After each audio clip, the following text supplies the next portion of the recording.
Okay, tell me, what's next for this? So you've got the ebook. Yeah. You want to do more travel. Yes. Do you see the traveling being like a long-term play, or is that like a mid-term whilst I'm still young, or do you just see it as something that goes on forever? You just love it so much? I see it as something that goes on for Yeah. the rest of my life. Yeah. And does that how the channel changes? Yeah, I think so. I think it will continue being lifestyle, but then it will also, I think right now what we're seeing is like kind of like watching myself, I guess, is like this transition where it was like last year, where it was like a different stage of my life where it was, okay, we can't actually still go anywhere. Book tickets to Japan, waiting for that to happen. And it was just like, okay, I'm like, this is what my content is, like me buying a house, lifestyle stuff, whatever.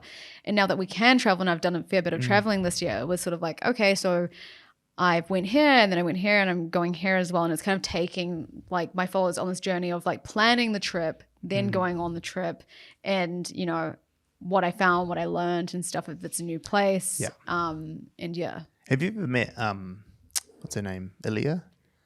Alia, is that how you say her name? Alexandra? I'm not sure. The young, can we open up Alia? ILI. No, yeah, on TikTok, yeah, Alia. She's like from Wellington. She made Wellington on Wellington NZ or something. Alia Alexandra. Just type that in; it should come up. YA Alexander, I think. Just type Alexandra. It should have come. So she started like this. That one there. Oh, Lilia. Sorry, Lilia. Sorry, Lilia. Gosh, that's embarrassing. Have you seen her before? No. Okay, so she's based in Wellington. Awesome. She's cool. She's a cool content creator. So she does full-time travel content now. Mm-hmm. But like if you scroll up, like in terms of her follower count, like she's not huge. But she's just been like Singapore, like she goes all around, like she went to Queenstown the other day. But you know what she did? She started a local like Wellington NZ, like what's happening in Wellington page. Oh, I think I've seen that. Yeah, and then she sold it. Oh. She sold it for a whole bunch of money at like 24 or 23 or something. That's crazy. And like exited out. She like, and her whole thing on LinkedIn is, I sold a media company. That's crazy. Yeah. And now she's like full-time travel creator. That's amazing. And like she follows, like we're following each other, and I was messaging her. She's like, oh, I'm just going to Singapore. Like crazy. But so like, is this kind of thing like that sort of travel, or just like just follow me on my life?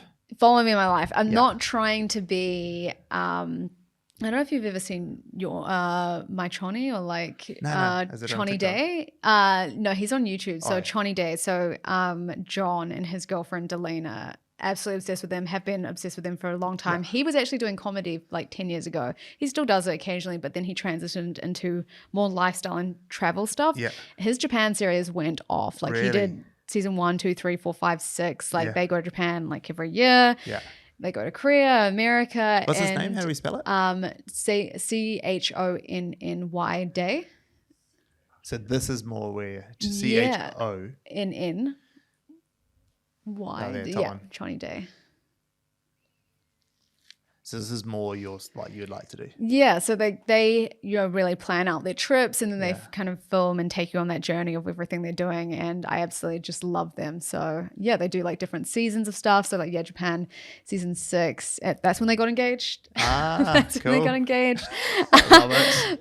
Gundam. And then they also do stuff in their hometown. They live in Melbourne, and I think it's awesome. Like they've really done the lifestyle and travel thing, and they've been able to balance it with their lifestyle. I think it's awesome. So yeah. And YouTube's for you too? You've done a little bit there, right? Done a bit. Why only a bit? Just time. It's just, I don't have time. It's just really hard. Yeah. Editing is crazy. And then I'm like, well, I'm getting like 397 views on a video that took me hours to edit, and it's just it's sort of like it just feels like there's just not enough reward for what and do you obviously push it much? I do sort of like I'll post it on TikTok and stuff. I post a link, but that's kind of it. I feel like I could do more, but it's very time consuming. Yeah, it is a long thing, and I wonder. Like, there's always a big thing about like how do content creators move people from one platform to the other, right? I would like you definitely should just be posting about it more to do it, because like there's this like whole thing with YouTube. It's like getting people initially to watch it, Yes.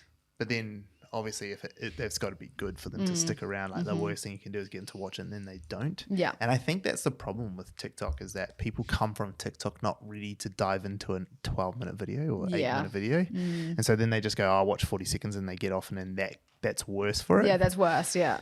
Have you ever thought about like starting like a newsletter or something, like a follower newsletter? I know Emily Mariko does it.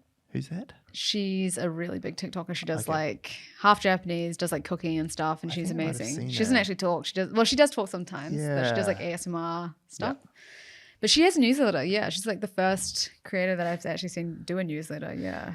You know how many creators I've seen who do paid subscription newsletter? Really? Heaps of people do it.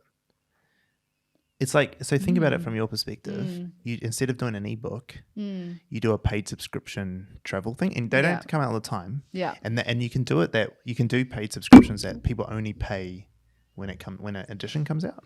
Okay, I didn't know that. You know, so it's like it's called like there's like payment systems like Recurly and stuff, which when you activate it, gets sent out. They signed up for whenever it happens, but no more than a certain amount. It's kind of like what Patreon tried to do, but then Patreon turned into a cheap version of OnlyFans. But like it's like that initial thing.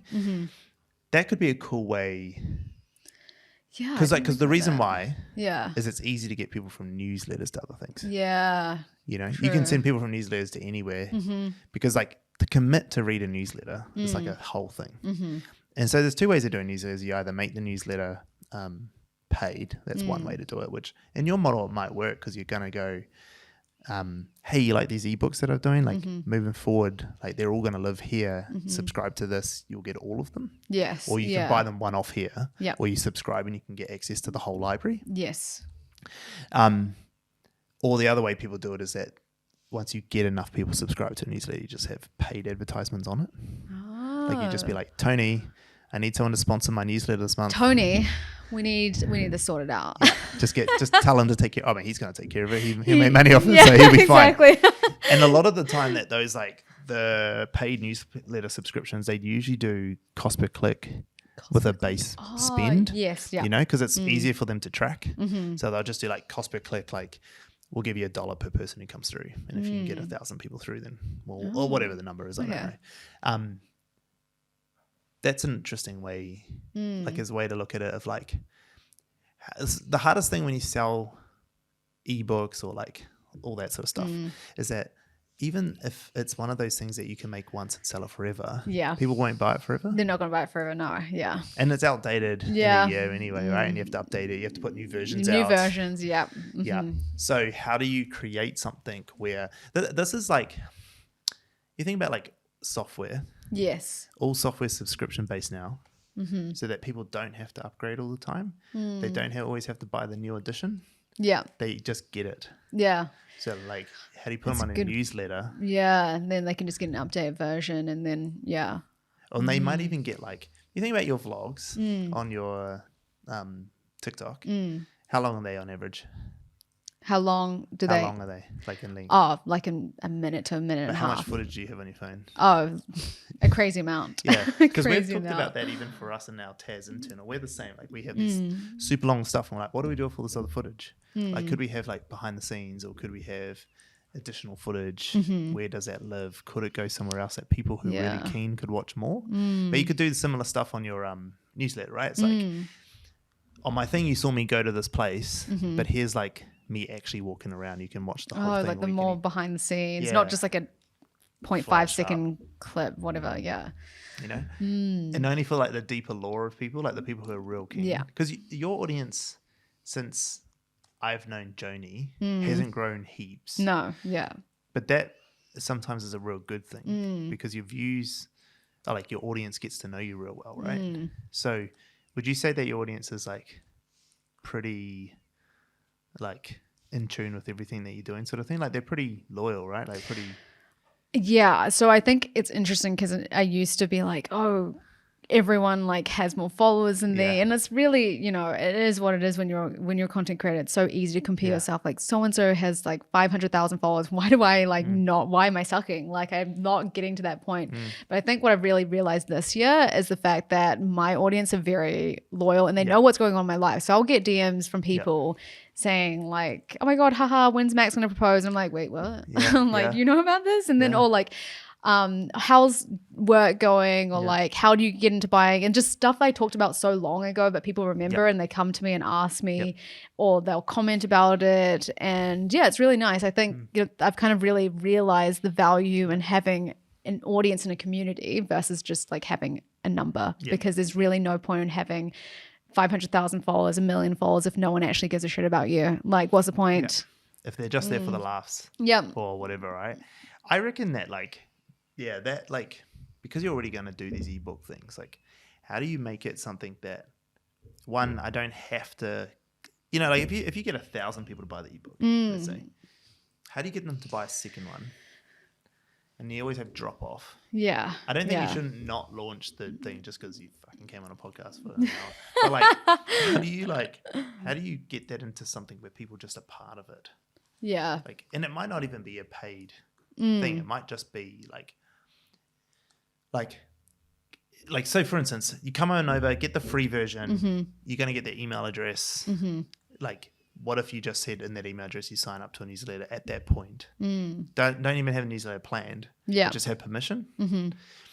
Because like newsletters are one of those things that like people don't realize how many people actually do consume newsletters. Like I've probably got 3 that I like. Seth Godin's one. I mean, he's been doing his for literally 20 years, 25 years or something. I've been doing his one, Published Press, which I've only recently subscribed to. That's the guys from Colin and Samir. They're massive YouTube guys. Theirs is all about creator economy stuff. And there's a third one that comes out way less regularly. The guy who wrote Atomic Habits. Anyway, but like I don't have any time to read that shit, but those things I make time for. Yes. And like even our one that we have on LinkedIn, we probably on average get like 2,500-3,000 readers a month. Yeah. 2.5. Just over 3,000. Yeah, 3,000 readers. A lot of people. A week, not a month. I said a month. That's who's subscribed. No, but that's our viewership too. Oh yeah. Yeah, our viewership's about 2,000 to 2,500. Yeah, that's a lot. Like, there's most of these guys fucking around, isn't it? You know what I mean? But I guess my point, like for you, like that could be two quite cool things because like it actually probably plays into your career side of it too, like your writing. Yes. You know, because like most corporate career-driven content's not going to be TikToks and vlogs, but like writing and like, you know, think about people that are like at the top of their game in any career. They all write articles for stuff. They all end up writing a book. Like it's just that sort of. It's just the progression. It happens, But also, like as you get older, you don't mind having longer form content to consume. You're not as so much just trying to know what's up with the world and be part of it. You're a bit longer. Me saying that, how does that make you feel? Like, are you just like, that's a dumb thing, I'd never do it? Or like, no, it's and I don't just be kind. No, because it's an interesting debate. Yeah, no, I think this is definitely something I want to do because I was sort of thinking, okay, it's cool to just post a video and be like, hey guys, hey y'all, subscribe to my YouTube channel, and then, you know, no one cares, and then it's like, okay, well, I've put out this premium thing, no one's gonna care like after one video. Like how many times can I put it out, like you said? So it is interesting because I'm thinking, okay, well, yeah, now I need to go back and think, you know, again, I'm not in a rush to launch it because I've said to them, be patient. It's going to take time because I want to make sure it's good. This is my passion project. So yeah, I think that's probably going to be the best way to draw people because I was thinking, I do kind of like the idea of doing a send out because people were like, because initially I was like, this is way before I even thought ahead of like premium. Yeah. I just put a box on Instagram stories and then people sending me their email address and I was like, wait, I haven't done it yet. Like I'm going to screenshot all this now. And then people were just like, email it to me when it's done. I'm like, girl, it's going to take a while. Just wait. Yeah. So now I'm like, actually, initially that was where it all started, was like, maybe I'll just personally email it out to people. Yeah. And I still like the idea of that because it feels a bit more personable for the people who want it, and then we can do from there. Premium version of it. Yeah. Yeah. Yeah, I think so. I think it's quite cool. Like a big thing this year for us is like, how do we provide more content for different consumers or different audiences? So, you know, a whole bunch of people watch us on TikTok and a whole bunch of people watch me on LinkedIn or whatever it might be. But like, they want more, but that doesn't mean they want more TikToks. Yes. Yeah. You know, that's not true. Like, that's just not what they want. Yeah. So what else can we give them? And like a lot of people on our on our Taz TikTok will be like, oh, tell us what you actually do and stuff like that. And we're like, this is a TV show. Like, this isn't the real Taz. Like, this is a full-on drama. Yeah. Like tragedy, probably more than a drama. But like, that's why it is, right? But that's why we have like the newsletter on LinkedIn. We have the LinkedIn profiles. The guys are about to start YouTube. Or get more heavy into YouTube than we were, and things like that. So like, it is a good way of diversifying that group, but also like it is another, like, as soon as someone commits to a couple things with you, they are more likely to then like. Have you ever read the book? Not Persuasion. I'm going to forget it now, but it's like the 7 sort of habits of like, it's essentially habits of manipulation. No. It's pretty, I mean, when I say it like that, it sounds real terrible, but like, there are things like social proof, scarcity, reciprocity, but one of them is commitment and consistency. And the commitment and consistency principle is like one of the like most crazy, powerful, like things, like principles you can put into place to like have people do shit. And what it is that if people make small little commitments over time, they will continue to act consistently into the future. So if someone subscribes to your TikTok and then they're like, you're like, hey, come to my YouTube, and then they go to YouTube and you're like, hey, I got this email address, and they're like, yeah, and then like, hey, I've got this ebook, you want to buy it? They'll continue to act consistently, which is like, yes, I will buy. And so the more places you can live and have those people come around, which is like you on like Instagram, YouTube, TikTok already, but they're like very similar styles of content. Yeah, they're all video heavy content. Yes.